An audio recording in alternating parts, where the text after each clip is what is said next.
রুহি রোমানের কাঁধে হাত দেয়। রোমান মাথা তুলে তাকায় রুহির দিকে। রুহি কোনো কিছু না বলে জড়িয়ে ধরে রোমানকে।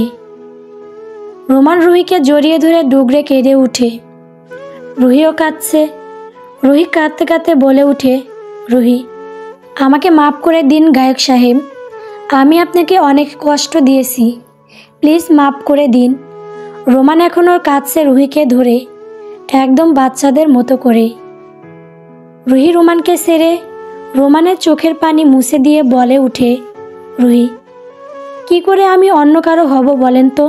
আমি যে আমার গায়ক সাহেবকে খুব বেশি ভালোবাসি।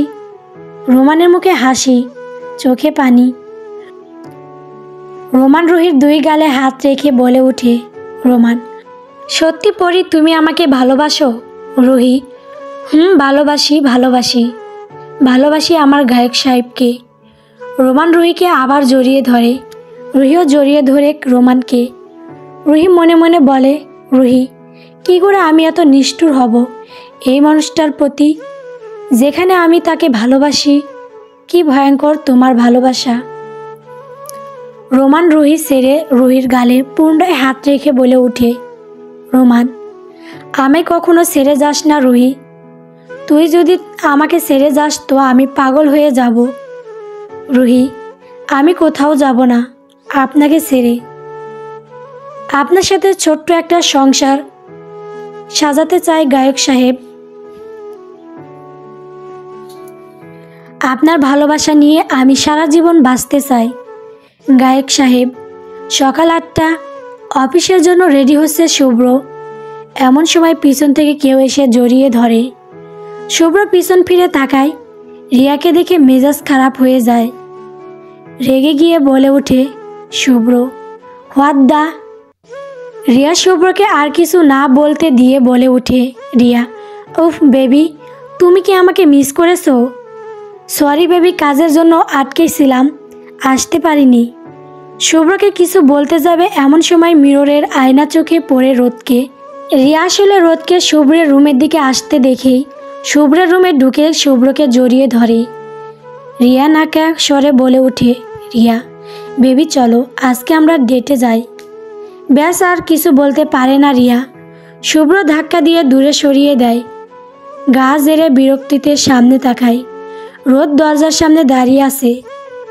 রোদ ভোর 4টা বাজে ঘুম থেকে উঠে নিজের রুমে গিয়েছিল। তারপর নিচে কাজে ব্যস্ত ছিল। কাজ শেষ করে শুভ্রের খোঁজ করতে রুমে আসে। রুমে এসেই দেখে এই অবস্থা। রিয়া না দেখে ভান করে সামনে তাকায়। রোদকে দেখে অবাক হওয়ার মতো করে বলে, রিয়া, রোদ তুমি এখানে? রোদ মুচকি হেসে রুমের ভিতর ঢুকতে ঢুকতে বলে, রোদ, জি আপু আমি। রোদ রিয়ার সামনে এসে পরপর 4টা থাপ্পড় মারে। শুভ্র 2 হাত বুক বেঁধে বইয়ের কাজকর্ম দেখছে। রিয়ার ঠোঁট কেটে রক্ত পড়ছে। রিয়ার আগে তেতে উঠে বলে, রিয়া, তোমার সাহস কি করে হয় আমাকে মা আর কিছু বলতে পারে না? তার আগেই 5 নম্বর থাপ্পড় পড়ে রিয়ার গালে। রোদের চোখ দিয়ে যেন আগুন বের হবে এমন উপক্রম। রোদ দাঁতে দাঁত চেপে বলে, রোদ, এইভাবে বলে ঠাস ঠাস আরও 2টো থাপ্পড় মারে রিয়ার গালে। রিয়ার থাপ্পড় খেয়ে ফ্লোরে পড়ে যায়। রোদ রিয়ার কাঁধ অবধি ছোট ছোট চুলগুলো হাতের মুঠোয় শক্ত করে ধরে দাঁত কিরমির করে বলে, রোদ, তোর মতো একটা গায়ে পড়া মেয়েকে থাপ্পড় মারার জন্য সাহস প্রয়োজন হবে না। আর শোন, আজকের পর যদি তোকে আমি আমার জামাইয়ের আশেপাশে দেখি তাহলে এর থেকেও তোর ভয়ঙ্কর অবস্থা হবে। এইবার তো তোকে থাপ্পড় মেরেছি, এরপর আমার জামাইয়ের কাছে আসলে জায়গা মতো মরিচ লাগিয়ে দিব। রোদ কথাগুলো বলে রিয়ার চুল ধরে টেনে তুলে ফ্লোর থেকে দরজার কাছে নিয়ে গিয়ে ধাক্কা দিয়ে রুম থেকে বের করে দরজা বন্ধ করে দেয়। রোদ দরজা বন্ধ করে রাগী চোখে তাকায় শুভ্রের দিকে। শুভ্রের কেন জানি রোদকে দেখে ভয় লাগছে। শুভ্র হাসার চেষ্টা করে বলে ওঠে, শুভ্র, আমি তো ওই মাইয়ারে ডাকি নাই, রোদ রেগে গিয়ে বলে উঠে, রোদ, শালা তুই ডাকিস নাই তো আসলো কেমনে রুমে? শুভ্র ভয়ে ভয়ে আমতা আমতা করে বলে উঠে, শুভ্র, আমি জানি না বউ। রোদ, আহারে সোনা জানে না? একটা মেয়ে রুমে এসে ব্যাঙের মতো ওর গলায় এসে ঝুলে থাকবে আর ওই কিছুই জানবে না। শুভ্র ভয়ে ভয়ে রোদের দিকে তাকায়। রোদ শুভ্রর সামনে এসে বলে উঠে, রোদ, আমাকে কি বাংলা সিনেমার শাবানা পাইছো? হ্যাঁ, যে রুমে বসে এই রং ঢং করবি আর আমি দেখব একবারে ঠ্যাং ভেঙে 4 রাস্তার মোড়ে থাল নিয়ে বসিয়ে দেব। শুভ্র ভয়ে 2 কদম পিছিয়ে যায়। বাবা যায়। যেই শুভ্র চৌধুরীর কথা শুনলে সবার ভয়ে গলা শুকিয়ে যায়। আর সেই শুভ্র চৌধুরী কিনা তার বউকে ভয় পাচ্ছে। শুভ্র কাঁপা কাঁপা কণ্ঠে বলে, শুভ্র বউ, আমি কিছু করিনি, আমাকে মাফ করে দাও, ঠ্যাং ভেঙে দিও না বউ। রোদ শুভ্রের দিকে রাগী চোখে তাকিয়ে বলে, রোদ চলুন। শুভ্র, কোথায়? রোদ, ওয়াশরুমে। শুভ্র, ওয়াশরুমে কেন বউ? রোদ, নাচতে যাব, চলুন। শুভ্র, ওয়াশরুমে বসে ভালো নাচতে পারবো না বউ, রুমে বসেই নাচি চলো। রোদ রাগে তেতে উঠে বলে, রোদ, আপনি যাবেন নাকি আমি আপনার পা ভেঙে নিয়ে যাব। শুভ্র কোনো কথা না বলেই ওয়াশরুমের দিকে যায়। রোদও শুভ্রের পিছু পিছু যায়। ওয়াশরুমে ঢুকে রোদ বলে উঠে, রোদ খুলুন। শুভ্র না বুঝে বলে উঠে, শুভ্র কি? রোদ, জামা কাপড় খুলুন।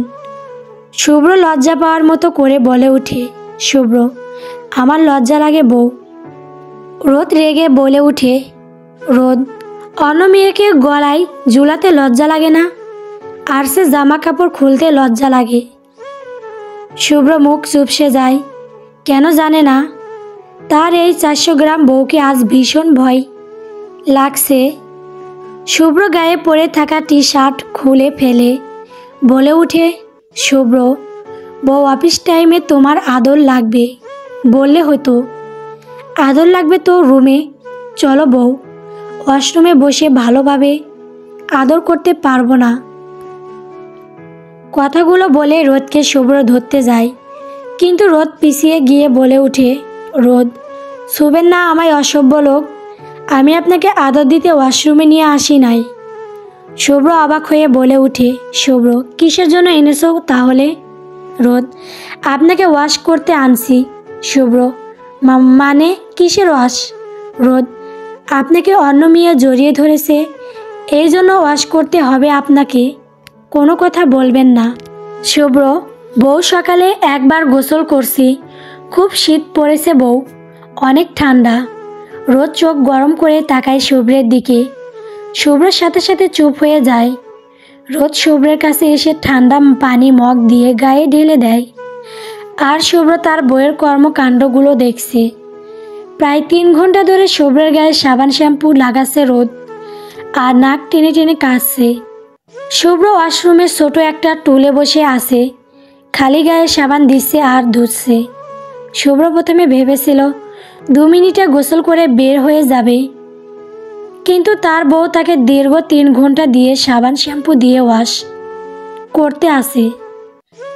শুভ্র ইচ্ছে করছে হাত পা সরিয়ে ছিটিয়ে কাঁদতে, কিন্তু বউ তার কাছে আর গায়ে সাবান দিচ্ছে। শুভ্রের ঠান্ডা লেগে 12টা বেজে গেছে। শুভ্র রোদের দিকে তাকিয়ে কাঁদো কাঁদো হয়ে বলে উঠে, শুভ্র বউ, মাফ করে দে, জীবনে কোনো দিন আর কোনো মাইয়ারে আমার চারপাশেও আনতে দিব না। মাইয়াগো কাছ থেকে 100 হাত দূরে থাকমু বউ, মাফ কইরা দে বউ, আমার যৌবনের কসম বউ।